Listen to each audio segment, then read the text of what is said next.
What's good? What's good? What's good? What's good? What's good? What's good? What's up? We here. This your boy Joe Cliff. Joe Show, outside looking in. You know all that good stuff. Hope everybody's out there being healthy, happy, prosperous, and blessed. Doing what they have to do to better themselves and better those around them. You know what we're here for. You know why we're here. You know what we're coming to talking about. And you know why we're rocking.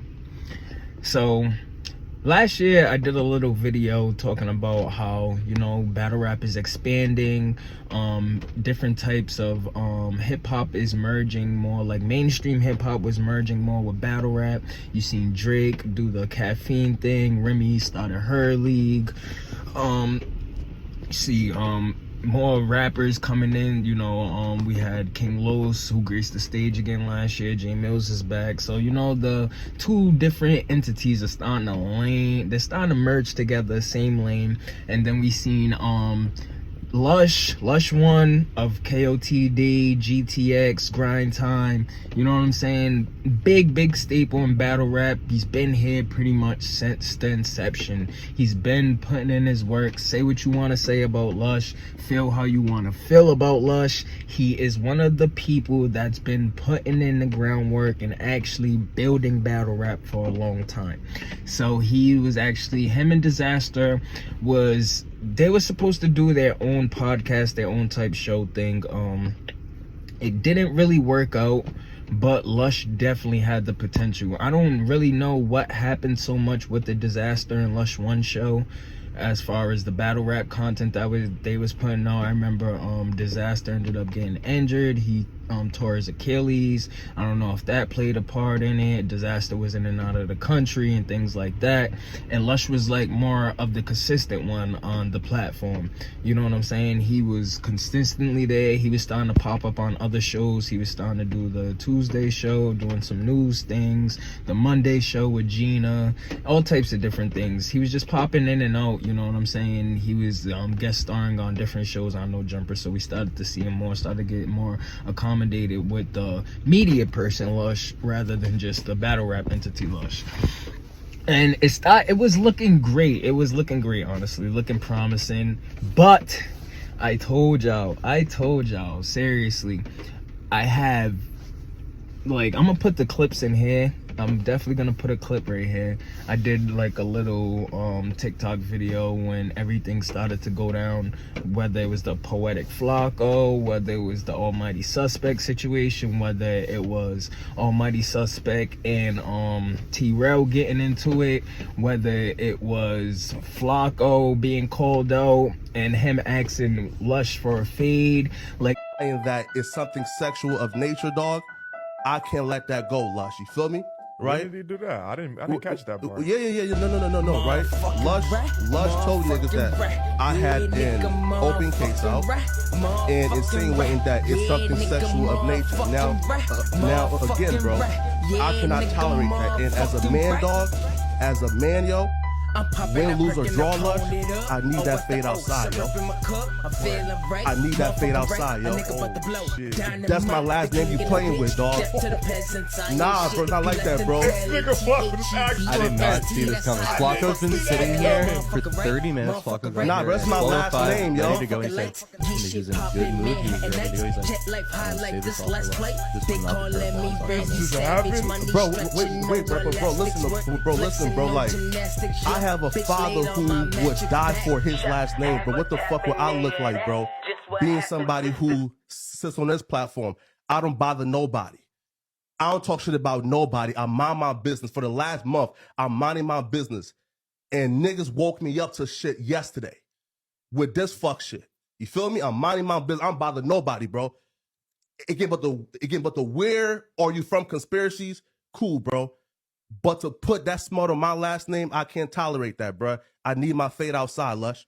Cool. Let's get it, bro. Hold on. like around the summertime, like when they did the big move from the old building moving into this new building, you could see a change not only in the characters on No Jumper, but you could see the change like in everybody from top to bottom. Like it was just the scenery, like everything was being more dramatic, way more drama. And the thing was, a lot of the drama was internal. So much internal conflict. That's what people are failing to realize with this whole no jumper situation. Within this past, I would say 4 or 5 months, no jumper has literally been tarnishing themselves. And not even really no jumper per se. We're gonna talk about accountability. Me, I'm 30 years old, and honestly, I am just learning accountability. I am just understanding that the things you do, you have to stand on. The things you say, you have to stand on. You cannot put your problems, you cannot put anything that you're blamed for, anything that you have done to, you know, make an issue more of an issue, you have to stand on it. And Adam has such a problem with accountability. We've seen the same thing happen with house phone. So the whole house phone situation comes out, and I'm not gonna dive into that, but if you're a part of the No Jumper universe, you've seen what happened with Adam and house phone. House phone was a main key, a main part of the No Jumper. He's been going through his stuff with his mom, you know what I'm saying, drug issues and all that, so it's been like spotty on and off. But since the beginning of No Jumper, we've pretty much seen house phone right there with Adam, taking it to the next level, doing what, like, really Adam's right hand man. No matter what happened, house phone was definitely backing Adam. There was some sticky situations where house phone was put in, like, you know what I'm saying, put in the blender, where it's like, yo, you're a black man and you're sitting here sticking by this white man as he does certain things. So there was plenty of situations like that. Just Adam supposedly being house phone's friend and things like that. You see how that situation unfolded. Adam took no accountability for that. So this whole situation, we get here. Yesterday, Lush was fired live on air during his so Gina Views, she's doing a little show, you know, it's kind of like Rap City type style. You get some beats, people come in, they freestyle, you know what I'm saying, all that type of stuff. So shouts out to Gina Views trying to bring the music aspect back to No Jumper, because the drama overweighs everything that's going on. So Lush was fired yesterday during this live. I guess it was like 30 minutes in. Adam comes in. He's like, oh, Lush, I got to talk to you. What we just talked about in the hallway. They have a little banter back and forth. Adam tells him, maybe you should just leave. Like, literally fires him on air. And then, you know, it gets a little sticky from there. Myself, I really didn't understand what was going on, because I am not in the No Jumper Discord. I am a part of the No Jumper Reddit, but I have not been a part of the No Jumper Discord or the Flacco Discord or anything like that. So I didn't know what was going on. But apparently Adam had some problems with AD's work ethic as of late, what AD's contributing to their Tuesday show and things like that. And it's gotten a little sticky. He feels as though that Adam is not putting AD is not putting his best foot forward when it comes to, you know, being able to facilitate everything that's going on. Because you have to remember, not only does AD have the Figmunity, he's on No Jumper, he has the community show and things like that that's going on now. Give me 1 second. All right, so we're back. I know that was kind of crazy. My daughter's bus came. I had to make sure we got home. But like I was saying, AD was pretty much a part of the resurgence of No Jumper. So when it came to AD, he pretty much helped, like, the situation with him and OT Genesis. That was a viral, crazy situation that boosted, you know, the platform, put it back where it was, because it was kind of in a weird space before AD got there. Not too many people was tapping in. It was more of a SoundCloud rapper, underground rapper, just like a lot of like weird stuff going on over there at the No Jumper. Adam was kind of in the transition of doing the porn stuff and all that type of stuff. So No Jumper was really in a weird space when AD got there. So AD, he really brought the streets back like the real hip hop feel and all that type of stuff to No Jumper, bringing T-Rail on, bringing Duno on, and them different entities to actually bring that flavor and that sauce back. But when it came to this situation, so the situation at hand is kind of sticky.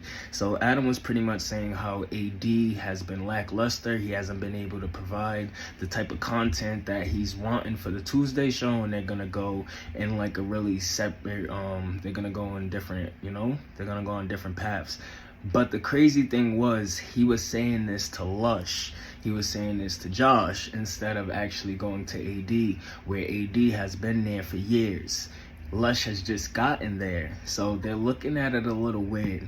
And me, most likely, I'm kind of looking at it as Adam was scared. The reason why Adam reacted the way he did and fired Lush on the live stream last night, the way he fired Lush and put Lush in that type of position, was because of who AD is. So AD is well connected. We all know he has the Crip connection. He is a Crip. He's a Compton Crip in California. He's probably one of the bigger entities as far as the connections and being able to make stuff happen and stop stuff. We've seen it live. We've seen it with the whole situation with the Mexican brothers, where they felt some sort of way about the banter that was being said, and they went up there 100 deep. We've seen it when people was going up there. The Milk situation, when Milk went up there to try to fight Adam, no security or nothing went outside. It was AD that went outside and handled the situation. So AD's kind of like, I put my life on the line for you over and over. I brought different type of people. You gotta remember, he's the one who brought Duno and T-Rail and a couple, you know what I'm saying? A couple of other people that really didn't work out, but AD was the one that introduced them people to the platform. So it's like, he's put his best foot forward for the platform. He's put his life on the line for the platform. And Adam didn't have that respect to actually come and have that conversation with him. So that's where a lot of the disconnect and a lot of the stuff is coming out.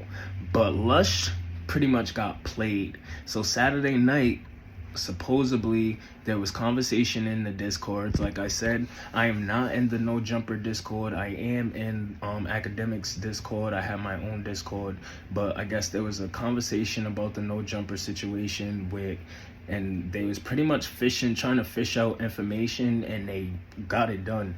So there was conversations about how AD was being taken off the show and things like that, and pretty much Lush went in there and confirmed everything that was going on. So Adam went on the stream and fired him the way he fired him yesterday.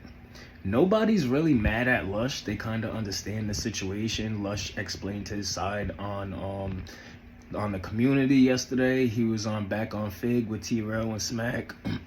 And then he went on the community with AD and Pun, and he was speaking on the situation.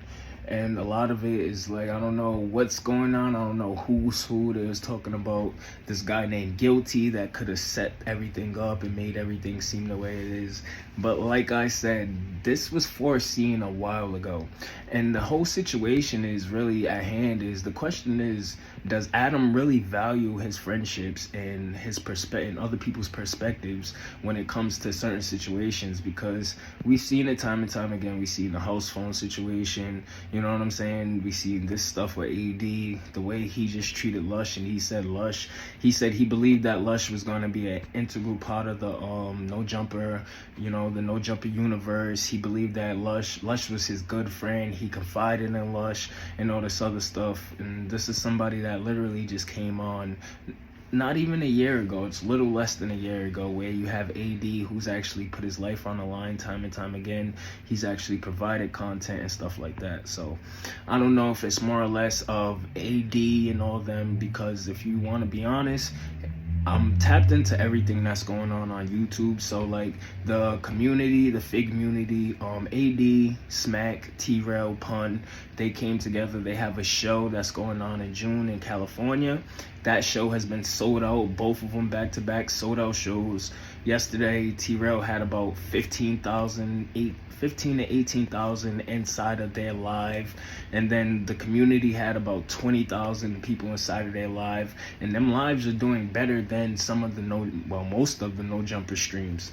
It's kind of crazy. I don't know if it's more of a jealousy factor, whereas T-Rail and AD are actually doing their own thing and it's blowing up and they're carving their own path and making their own way from No Jumper, and Adam felt kind of threatened because the conversation that went down, because Adam did go on the community last night and he spoke on the situation. So the conversation that Adam had was more likely just moving AD out from the Tuesday show, letting him continue to do the Wednesday show, and We Hungry. But I don't know how that's gonna work when you just backdoored your own boy, you know what I'm saying? So who knows how this is gonna play out. I don't know if they're gonna, the Tuesday show is usually pre-recorded and things like that, so we don't know what's gonna go on tonight. They usually hop on around like 7 o'clock, 9 o'clock, depending on what's going on. So we're gonna see if they're gonna hop on and speak on some of the situation that's going on. I don't know who's gonna be on that couch. I don't know who's gonna be there with Adam, but that is to be seen. Lush is about to go live right now and speak on the No Jumper firing. He's gonna be on the Ruin Your Day platform, so all of us battle rap fans know what's going on Ruin Your Day. That's one of the platforms that he kind of worked with closely when he was more in the battle rap world. So we're gonna see how that works out, how this plays out. But more or less, it's more on Adam as far as just having that accountability and separating, being pretty much the boss and being friends with people. You gotta know who you could rely on. You gotta know who you could tell stuff to. You gotta know certain people. You gotta manage people's characteristics. That's all it is. It's just managing. It's like managing people's identities. Like, you gotta know what type of people you're dealing with so you could be able to play them how they should be played, seriously. And a lot of people don't realize that. I think he really just thought Lush was like a cool white guy and they're brothers and weird, you know, that weird shit, you know, that weird white boy shit that they be on. Like, I don't know, but for him to do AD like that, and then he offered T-Rail AD spot after AD brought T-Rail in. T-Rail said he's not doing it if AD's not gonna be there. That's fire. So it's a whole bunch of crazy stuff going on at No Jumper, and we're about to just see how this plays out, how this folds out. It's kind of nuts because Joe was warning them. Everybody was so mad at the way Joe handled Adam during that interview back in the summertime when Adam came to the Joe Budden podcast. They was like Ice and Joe was jumping at him and they didn't make no sense and stuff like that. But this is exactly what he was talking about, the type of stuff where there was more internal problems and more internal beef going on than there was issues that could have caused from the outside. It imploded. No Jumper is literally imploding. Like, don't get me wrong, No Jumper has a strong audience. I think they have 1.24 million or 1 point something, a crazy number of subscribers. So No Jumper necessarily won't never not be there, but will it still be the same without the likes of an AD, T-Rail, Duno, Gina, you know, the people that actually bring that flavor to this? So we're gonna see how that goes and how that plays out. But this is your boy Joe Cliff. You know, we on the outside looking in, the Joe Show, all that good stuff. Make sure you hit them thumbs up. Make sure you like this, share, comment a little something. Let me know your perspective. We gonna keep cooking. Yeah. What's good, y'all? This is your boy Joe Cliff, and what I'm gonna need for y'all to do is to hit that like button, hit that share button, comment a little something. Make sure you subscribe and get these videos running. We gotta get these analytics up. We gotta get it running through the algorithms, and we gotta get it going. Make sure you tap in. Joe Cliff, outside looking in, all that good stuff. You already know, the Joe Show. We rocking. Thank y'all. We up.